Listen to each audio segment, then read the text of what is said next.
olur otağım.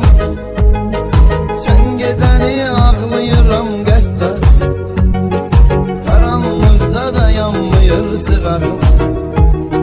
Kədər gəlir, qüssə gəlir, qəm gəlir, tənhalığım mənə gələndə zəm gəlir.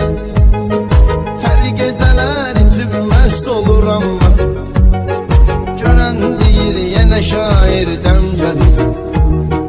Məni yaxdın intizarı zalım, mən nə bilimsə belə bilməzdim.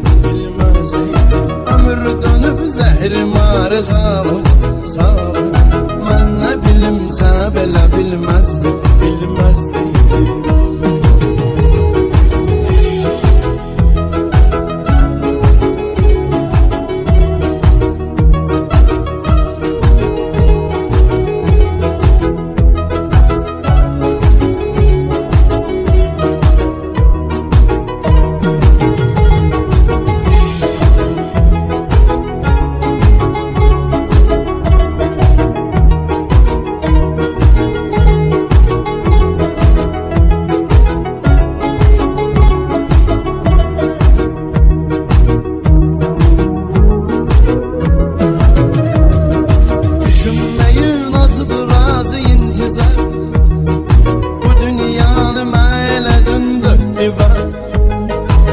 Səni sevdim ki olum xoşbəxt, əksinə etdin məni sən bədbəxt.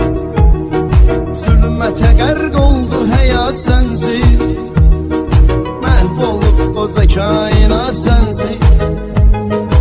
Elə bilirəm zaman durub gedimi, işləmir nə dəqiqə saat sənsiz. Məni yaxdın intizarı zalım, nə bilimsə belə bilməzdim.